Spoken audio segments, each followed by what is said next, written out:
Hello everyone, Scott here, and I just got out of seeing Tomb Raider on Friday. It's Sunday now. Dad, don't worry about it. Tomb Raider. I'm a little behind in this one. Unfortunately, there's not going to be one for Red Sparrow. That one's completely gone, but we still got to see this before it is gone. This is based on the recent video game from 2013, Tomb Raider, and a little bit from the sequel. I know they took some story stuff from Rise of the Tomb Raider. Shadow's coming out later this year. Hopefully, sequels to this will continue as well, because this was a lot of fun. Alicia Vikander is how you say her name. I always said it as Alicia Vikander, but Alicia Vikander, I know this from her behind-the-scenes stuff, is awesome in this. She's really good. The tone of everything is believable with her in this movie. It is 100% something I can buy, that this woman is able to survive all these situations, be it running through the jungle or with the archery and whatnot. Because when you have the idea of, like, not the entitled kid, but the prep school kid, like the rich kid who's like practicing archery and stuff like that, it makes sense.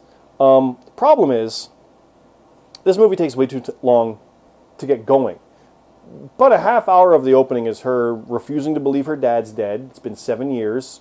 Part of me is like, get on with it, but he would always leave and come back, leave and come back, leave and come back, and be secretive. He left, never came back. Okay? I know, I mean, from experience, I've lost my mom, and I knew what happened, so I was able to move on and go on with it. She never had that. It just happened, and she was a kid, admittedly. She's like probably 20-something at the beginning of the movie. 2019, I think, is what the game was, so they're probably saying like a 20-ish. So she was like 13 or 14 the last time, I believe was the intent. So I kind of understand it, but 7 years is also was like, come on. But the opening has her refusing the Croft fortune, refusing all this stuff, doing these jobs, not able to pay for things, ends up going in on this fox chase thing where the winner gets $600, or pounds, it's in England, and she volunteers to be the fox. So all these guys on bikes are chasing her. She's got the foxtail on it.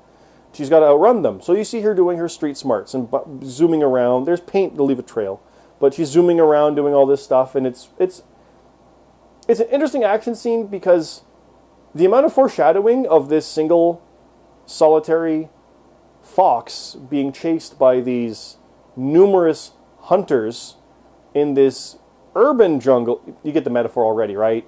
Yeah, they're setting up what's going to happen later. But they don't need to do it this way, because I was watching this going, we're wasting a big action sequence on this nothingness. Because there's not going to be any bike on the island. What's it? No, there's got to be an easy way to do that to show that she needs the money. Because she gets into an accident, the family reaches out, they go forward, and from there. She learns what's going on. She's about to sign the papers. The lawyer hands her something before she signed it, triggers it, gets a key, and goes on the quest. She hasn't signed anything yet, though, so it's like, okay. She got the piece she's needed to figure out what's going on, learns her dad's this archaeologist, spy kind of guy, and the adventure begins. And it's a lot of fun. But the whole opening sequence, we didn't need to show that heavy-fisted hammering of her being this fox being chased, but can survive. Because she literally just gets into an accident, and from there. It could just easily be her saying, like, she's doing whatever she can to get the money, does the biking, and is, like, trying to do as many of these courier jobs as she can, and gets into an accident, the family reaches out. We didn't need a whole big action scene, which was good, but we didn't need it to establish this. We can show that she's able to survive in this jungle, not being chased by stuff, but just thriving through it. Makes more sense. It's a better metaphor than the literal one they also did. So, but they open the movie, the first time you see her, she's fighting in a ring. They say MMA. It's more like kickboxing with some submissions, but there's a part where she gets someone into a headlock here, like their head sticking out here, like that, and that comes up a lot. I'm like, that's like a Hulk Hogan, Ric Flair thing. That's a wrestling submission. That's not, I mean, it kind of works, but you never see it in actual grappling or MMA because it leads to something else. That's just controlling the head to get an actual submission and stuff like that. And there's a rear naked choke involved where it gets under the chin and brought up, like similar to a sleeper, and just like that comes up as well. But they keep going back to this one. What's funny is when she first gets to Asia, she gets some nobody in it, and it works because he doesn't know what to do. So, right? So they establish she can handle herself. She goes to Asia because that's where the boat went for Hong Kong, and this is where the whole game idea is, where she's trying to find Himiko, the sun god of Japan, who is apparently cursed or god of death or something like that, whatever it might be. And her dad went to find it and never came back. She gets there trying to find the guy because she found her dad's office and papers and found how she got the boat. Finds the son of the guy who had the boat. And they're like, oh, let's go find our dads. Let's go do this. In the game, there's like a crew of 8, part of a documentary show, to learn about this stuff. And she has the information based on her dad's stuff. Her dad's not in the game at all. And the other part of all that is there's actually a girl going along with who's like, I'm the descendant of Himiko. Yeah, right, you are. Well, yeah, maybe she is. And the whole thing there is it goes along in the game to establish that these crazy cultists are trying to resurrect Himiko so she'll let the clouds go. Because everybody who flies into this area, the Devil's Triangle, similar to Bermuda Triangle, the storms cause the craft to crash and you stay there. You're stuck. You can't leave. But is it real? Is it maybe a World War II weather thing the Japanese made? Is it actually Himiko doing crazy stuff? What really is it? And that's what the game does. And you have all your different cast and crew, and it's like 13 hours of stuff. It's awesome. The movie is 2 hours and just goes quick, because an action sequence from midway through the game, where I'm thinking maybe this is the end of it, is actually some of the opening stuff in her escape. So the idea of the Endurance is the ship, and she's got the stuff, and it crashes, and she gets there, and she's attacked and has to escape. That's all the same. But the cults are different. There's no cultists, but the same kind of people are involved. With the spy organization that comes up in the sequel games, it's mentioned once in this game. So they're really condensing stuff. But that became cool, because I didn't know what was going on, even though I did. I knew who Matthias was, I knew what Trinity was, but I didn't know what they were doing here, because it's not the same. That's cool. So her escaping from that and doing all this stuff and running free and getting involved and encountering the past and all this stuff was interesting and different from the game.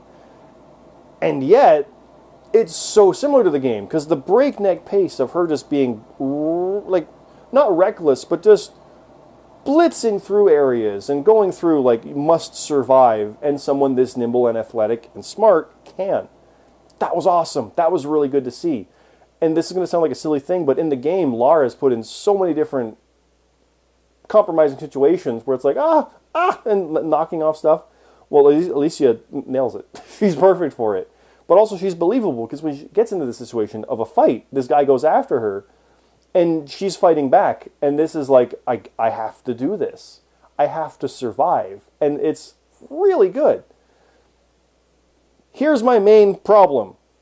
This is the spoiler part, so forgive me, but in the game, turns out they go Indiana Jones, and there's some supernatural stuff. It's cool.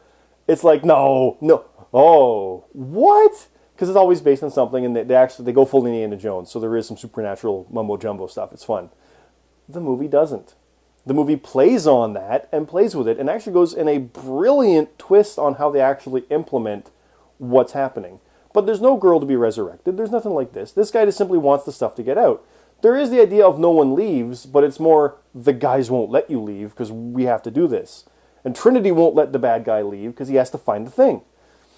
So it's all mixing back and forth, back and forth. Now, I've heard people complaining that Lara is dumb. She's a smart character, but has to be told everything to do, never figures it on her own.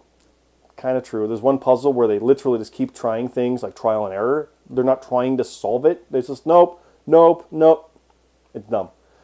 It is also very Indiana Jones and the Last Crusade. Very Indiana Jones and the Last Crusade. To a fault almost with the tomb. I get that's what you're inspired by, but okay.